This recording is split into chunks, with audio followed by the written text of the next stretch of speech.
Picture this. San Francisco, 2007. Two broke roommates, Ryan Chesky and Joe Jebbia, are staring at their rent bill, and it's a big one. They're designers, not finance gurus, and they're struggling to make ends meet. Just then, a huge industrial design conference is coming to town, and every single hotel room is booked solid. An idea sparks. What if they could rent out some space in their own apartment? They don't have a spare bedroom, but they do have 3 air mattresses. So they quickly whip up a simple website, airbedandbreakfast.com. They offer a place to sleep on an air mattress and a homemade breakfast in the morning. A crazy idea, right? Who would pay to sleep on a stranger's floor? Well, 3 people did. A 30-year-old man from India, a 35-year-old woman from Boston, and a 45-year-old father of 4 from Utah. For $80 a night, these 3 guests became their first ever customers. Ryan and Joe didn't just make rent. They stumbled upon a massive, untapped market. They realized people weren't just looking for a cheap place to stay. They were craving authentic, local experiences and human connection. Excited, they brought on their former roommate, a brilliant engineer named Nathan Blashurchik, to build a proper platform. But getting the business off the ground was far from easy. For months, they were making just a couple $100s a week. They were drowning in credit card debt. At one point, to raise money, they did something completely bizarre. During the 2008 presidential election, they designed and sold limited edition breakfast cereals called Obama O.S. and Cap'n McCain. They sold them for $40 a box and managed to raise $30,000.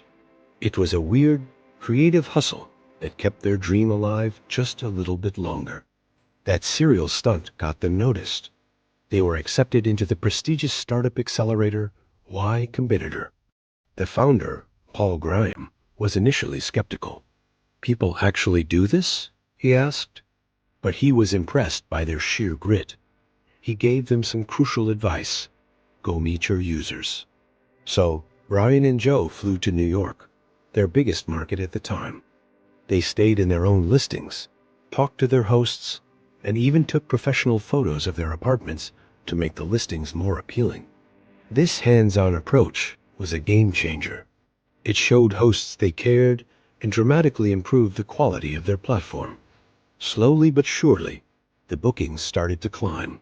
They officially shortened the name from Airbed and Breakfast to Airbnb. They expanded from shared rooms to entire apartments, houses, and even unique stays like castles and treehouses. They faced regulatory battles, public skepticism, and countless rejections from investors who thought the idea of staying in a stranger's home would never go mainstream. But Brian, Joe, and Nathan held on to their core belief that people are fundamentally good and that travel could be about belonging anywhere. Today, Airbnb is a global phenomenon with millions of listings in nearly every country on Earth.